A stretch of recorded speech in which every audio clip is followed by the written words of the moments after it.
Hey everyone, this is Danica from Fife and Flow. Today I'm going to be talking about the key aspects that you're looking for in your mountain biking waterproof gear.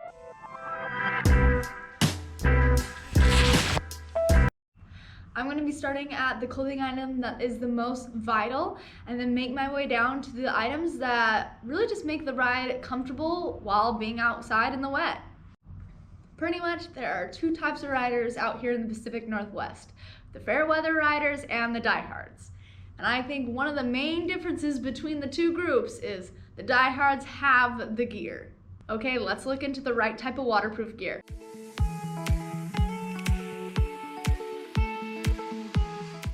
If you're only going to get one article of clothing that's waterproof for your ride, I would start off with the rain jacket. Okay, waterproof jacket. A great feature that you really want to look for in waterproof gear is tape seams. So right here, the zipper is taped over because if that weren't there, water would seep through the zipper and it wouldn't be fully waterproof. So tape seams are a must. Another aspect to look for is color of the clothing item. As you can see from a lot of my waterproof gear, they are black. And for that reason, let me tell you a little saga. I got a waterproof jacket one time. It was so cute, so adorable. It was teal, because teal's so hot right now. And within one ride, it was teal brown, because here it's muddy. Once the mud gets on it, it kind of stains, and now it just looks like I have a muddy back all the time when I wear that jacket. So if you want to wear your waterproof gear out in public and not just when you're riding, then I recommend getting black. Okay, another feature to look for is heat vents. So right here we have some pit zips. These are great because they allow for breathability and, the occasional application of deodorant mid-ride. Another thing to look for is fit. So you gotta think about what type of fit you want on the ride. Are you gonna want it a little bit looser or a little bit tighter? You wanna make sure that the fit of your jacket is what you want. I like mine a little bit looser so I can always add layers underneath like a soft shell. So when it's cold, I can still get the rain jacket on top and then some warm layers underneath. I know some people like a tighter fit of jacket so it really doesn't get in the way of them riding.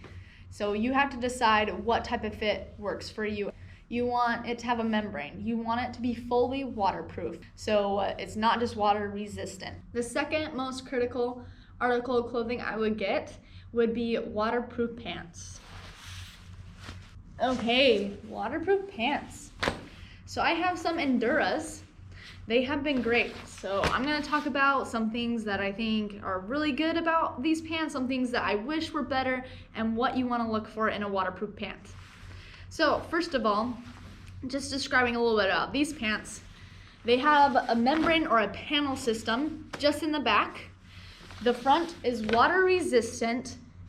It has some ventilation zips that just kind of have a mesh for breathability, which is really important. And then on the bottom, they have some tape seams like I was talking about on the jacket. I like the fit. So they have a little bit of space in the knees for my knee pads. I wear knee pads pretty much all the time. So I really like that I can fit some knee pads underneath here and still pedal or shuttle and I don't feel them rubbing against me and I feel like there's a lot of room in here. Okay, little disclaimer. With most of this waterproof gear, if it's a full-on monsoon, deluge thing going on, you are gonna get wet no matter what gear you have on. I have gone on rides when it's kind of a mild rainstorm and it's great to be completely dry, but when it's a full rainstorm going on where it's just coming down on you, I feel like nothing would help you be totally dry. One thing that I wish would change, only the back near the butt and kind of the back of the legs have a membrane where it's waterproof, the rest is just water resistant. I wish they would change that because I did recently put some DWR coating on this and so now it's a little bit more water resistant. But it kind of wasn't helping too much. The back is really nice to have that water resistant panel, but the rest is not. What I would recommend getting would be a more expansive waterproof paneling system because this only kind of covers the back and a little bit of the legs. But if I could pick out my perfect pants, I would have the paneling come more in the front thigh area and down the legs a little bit more. I would sacrifice a little bit of the breathability to have it be a little bit more waterproof. One thing I really don't love is they put some holes in the back right here near the butt region. And these holes are for breathability, and that's great. But the problem is I find that I get soaked because of these holes. And I think they should just get rid of them and add a waterproof panel there and just get rid of the holes, because I hate the fact that I sit on something and I get wet just because these holes are here. The next article of clothing that I would get when I'm buying a bunch of waterproof gear would be waterproof socks. Okay, waterproof socks. Waterproof socks do sound a little silly. I know when my husband first came home and gave me some waterproof socks, I kind of just thought, I don't need this. Like, why would I need waterproof socks? What a frivolous thing. But first ride, I just thought, wow, I'm converted. Like, really, waterproof socks are great. I have the Shower Pass sock. These socks have a membrane, so they feel a little weird when you're slipping them on, but once you slip them on, they feel like a normal sock. But again, a disclaimer, if you ever wear a pant and you tuck it into the sock, the water will travel down the pants and still get your feet wet through going under the sock. So that's one thing I do, is I always wear my waterproof pants over top of these socks, and then that's a pretty foolproof method, and my feet rarely get wet when I do that. These things are really nice.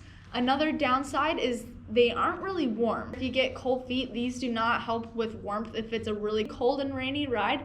But they do keep your feet dry. So dry toes, definitely worth 30 or 40 bucks. Okay, gloves. One problem I often have is like my fingers get wet and they get so cold, and then I can't even hold the brakes, and that just sucks. I feel like most people have had that feeling before, and you just never want to have it again. I have loved these gloves so far. They're pretty thick and warm, which I like, but I know some people that have these gloves don't like how thick they are because you really like having that bar to hand contact. I'm fine with having a little bit of a thicker glove. I don't mind it. I really like having warm hands. All the gear that I showed you is really useful, and it helps you get outside and ride your bike in the rain if it's permitted on your local trails. I know a lot of areas riding in the rain is no bueno because you ruin the trail system. But in Bellingham, Washington, you can ride the trails pretty much all year round, and in the wet definitely, because it's raining here all the time. So if we could never ride in the rain, we wouldn't be riding. But this gear really gets me through the wet months of riding here, and I think it improves my riding attitude in the wet, and I'm happy because I'm dry and warm, and that's why I love waterproof gear. Thanks for watching. Make sure to subscribe to my channel. Okay, have fun riding in the rain, guys.